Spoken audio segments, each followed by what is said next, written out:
অসমৰ লগতে দেশ বিদেশৰ বিভিন্ন ধৰণৰ খবৰ লৈ আহিছোঁ। খবৰকেইটা খুবেই গুৰুত্বপূৰ্ণ, গতিকে ভিডিঅ'টো অলপো স্কিপ নকৰাকৈ শেষলৈ চাই যাব। নিতৌ এনেধৰণৰ খবৰ পাই থাকিবলৈ আমাৰ চেনেলটো ছাবস্ক্ৰাইব কৰি ৰাখিব আৰু এটা কৰি লাইক কৰি আমাক উৎসাহিত কৰিব। আহক এতিয়া আমি ভিডিঅ'টো আৰম্ভ কৰোঁ। এই মুহূৰ্তৰ কেইটামান গুৰুত্বপূৰ্ণ খবৰ। আজি আমাৰ প্ৰথম খবৰটি খুবেই গুৰুত্বপূৰ্ণ, এটা বিগ ব্ৰেকিং নিউজ। আপোনাৰ হাতত নাই নেকি ভোটাৰ কাৰ্ড? তেন্তে চিন্তাৰ কোনো কাৰণ নাই, কিয়নো ভোটাৰ কাৰ্ড নহ'লেও আপুনি দিব পাৰিব ভোট। এইবাৰ ভোটাৰ কাৰ্ড নাথাকিলেও আপোনাৰ চিন্তা নাই, কিয়নো 12বিধ বিকল্প নথিৰে আপুনি দিব পাৰিব ভোট। ভোটাৰ তালিকাত নাম থাকিলেই কৰিব পাৰিব ভোটদান। ভোটদান কৰিবলৈ কি কি নথি পত্ৰৰ প্ৰয়োজন হ'ব, আহক সবিশেষ তথ্য জানো। এই নথিসমূহৰ ভিতৰত আপোনাৰ হাতত যদি Aadhaar card, pan card, driving licence, ভাৰতীয় পাছপোৰ্ট থাকে, তেন্তে এইবাৰ নিৰ্বাচনত দিব পাৰিব ভোট। আনকি ফটো সম্বলিত বেংক বা ডাকঘৰৰ পাছবুক হ'লেও আপুনি দিব পাৰিব ভোট। MGNৰেগাৰ জব কাৰ্ড, স্বাস্থ্য বীমা আঁচনিৰ অধীনত থকা স্মাৰ্ট কাৰ্ড, আয়ুষ্মান কাৰ্ড থাকিলেও দিব পাৰিব ভোট। আপোনাৰ হাতত যদি ফটো সম্বলিত পেঞ্চনৰ নথি পত্ৰ থাকে, তেন্তেও দিব পাৰিব ভোট। কেন্দ্ৰীয় বা ৰাজ্য চৰকাৰৰ কৰ্মচাৰীৰ সেৱা পৰিচয় পত্ৰ, সাংসদ বা বিধায়কসকলক প্ৰদান কৰা চৰকাৰী পৰিচয় পত্ৰ, ৰাষ্ট্ৰীয় জনসংখ্যা পঞ্জীয়নৰ দ্বাৰা প্ৰদান কৰা কাৰ্ড থাকিলেও এইবাৰ নিৰ্বাচনত দিব পাৰিব ভোট। বিশেষভাৱে সক্ষম ব্যক্তিসকলৰ বাবে থকা অন্যান্য পৰিচয় পত্ৰ থাকিলেও ভোটদান কৰিব পাৰিব। এই নথিসমূহৰ সৈতে এপ্ৰিল মাহৰ 9 তাৰিখে সাব্যস্ত কৰক আপোনাৰ অধিকাৰ। আজি মই পৰৱৰ্তী খবৰটি খুবেই গুৰুত্বপূৰ্ণ, এটা বিগ ব্ৰেকিং নিউজ। বুকিং কৰিও ৰন্ধন গেছৰ চিলিণ্ডাৰ পোৱা নাই নেকি আপুনি? পূৰ্বৰ দৰে এতিয়া লগে লগে নাহে ডেলিভাৰী মেছেজ। বুকিং কৰাৰ বাবে মুকলি কৰা হৈছে কেইবাটাও ফোন নম্বৰ। বুকিং কৰিও ৰন্ধন গেছৰ চিলিণ্ডাৰ এতিয়ালৈকে পোৱা নাই নেকি আপুনি? তেন্তে আপোনাৰ বাবে আছে ভাল খবৰ। পূৰ্বৰ দৰে এতিয়া লগে লগে নাহে ডেলিভাৰী মেছেজ। সমগ্ৰ দেশতে ৰন্ধন গেছৰ নাটনিৰ সময়তে আপোনাৰ বাবে লৈ আহিছোঁ ডাঙৰ খবৰ। ৰন্ধন গেছৰ চিলিণ্ডাৰ বুকিং কৰাৰ বাবেও মুকলি কৰা হৈছে নতুন নম্বৰ। আপোনাৰ গেছ চিলিণ্ডাৰৰ বুকিং নিশ্চিত হোৱাৰ পিছতেই আপোনালৈ আহিব কনফাৰ্ম মেছেজ, আৰু ইয়াৰ পিছতহে এজেঞ্চিৰ পৰাই ডেলিভাৰী দিয়াৰ বাবে আহিব দ্বিতীয়টো মেছেজ। চিলিণ্ডাৰ পোৱাৰ পিছতহে আপুনি শ্বেয়াৰ কৰিব DAC নম্বৰ।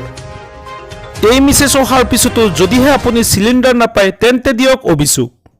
বুকিং কৰাৰ বাবে মুকলি কৰা হৈছে দুটাকৈ ফোন নম্বৰ, আৰু ইয়াৰে প্ৰথম নম্বৰটো হৈছে 8927225667। আনহাতে বুকিং কৰাৰ দ্বিতীয় নম্বৰটো হৈছে 8391990070। IOCLৰ তৰফৰ পৰা মুকলি কৰা হৈছে এই বিশেষ নম্বৰ দুটা। কেৱল মাত্ৰ এটা মিছ কলতে বুকিং হ'ব আপোনাৰ গেছ চিলিণ্ডাৰ, আৰু ঘৰৰ পদূলিতে লাভ কৰিব LPG চিলিণ্ডাৰ। আজি মই পৰৱৰ্তী খবৰটি খুবেই গুৰুত্বপূৰ্ণ, এটা বিগ ব্ৰেকিং নিউজ। বিধানসভা নিৰ্বাচনৰ সময়তে মুখ্যমন্ত্ৰী ডাঙৰ প্ৰতিশ্ৰুতি মহিলালৈ। 1250 টকাৰ পৰা 3000 টকা হ'ব পাৰে অৰুণোদয়ৰ ধন। ৰাজ্যৰ মহিলাসকলৰ বাবে ডাঙৰ খবৰ দিলে মুখ্যমন্ত্ৰী ডক্টৰ হিমন্ত বিশ্ব শৰ্মাই। মুখ্যমন্ত্ৰীয়ে অৰুণোদয়ৰ ধন বৃদ্ধিৰ সংকল্প লৈছে বিধানসভা নিৰ্বাচনত। পুনৰ বিজেপি চৰকাৰ আহিলে 1250 টকাৰ পৰা 3000 টকা হ'ব অৰুণোদয়ৰ ধন। 2026 চনৰ বিধানসভা নিৰ্বাচনত বিজেপি চৰকাৰ আহিলে মুখ্যমন্ত্ৰীয়ে পূৰণ কৰিব প্ৰতিশ্ৰুতি। আৰ্থিকভাৱে সবল হ'ব ৰাজ্যৰ সকলো মহিলা। আজি আমাৰ পৰৱৰ্তী খবৰটো এটা গুৰুত্বপূৰ্ণ খবৰ, এটা big breaking news. Ration card থাকিলেই পাব 5 লাখ টকাৰ সুবিধা। ৰেচন কাৰ্ড থকা প্ৰতিজন লোকে লাভ কৰিব 5 লাখ টকাৰ সুবিধা। ৰেচন কাৰ্ড থাকিলেই লাভ কৰিব বিনামূলীয়া চিকিৎসা সেৱা। প্ৰতিগৰাকী ৰেচন কাৰ্ডৰ হিতাধিকাৰীলৈ আয়ুষ্মান কাৰ্ড প্ৰদান। আনুষ্ঠানিকভাৱে 1,10,00,000 লোকক আয়ুষ্মান কাৰ্ড প্ৰদান কৰিব চৰকাৰে।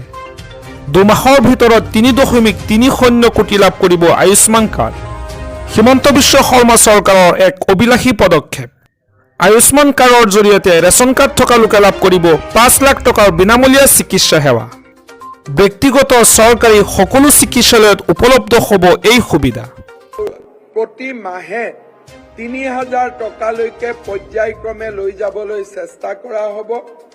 40 লাখ উদ্যমিতা অভিযানত 10,000 টকাৰে উপকৃত হোৱা আই মাতৃসকলক পুনৰবাৰ 25,000 টকা আগবঢ়োৱা হ'ব। অসমৰ আই মাতৃসকলৰ বাবে আমি আৰম্ভ কৰা অৰুণোদয় যোজনা 3,000 প্ৰতি মাহে 3,000 টকালৈকে পৰ্যায়ক্ৰমে লৈ যাবলৈ চেষ্টা কৰা হ'ব। 40 লাখ উদ্যমিতা অভিযানত 10,000 টকাৰে উপকৃত হোৱা আই মাতৃসকলক পুনৰবাৰ 25,000 টকা আগবঢ়োৱা হ'ব। অসমৰ আই মাতৃ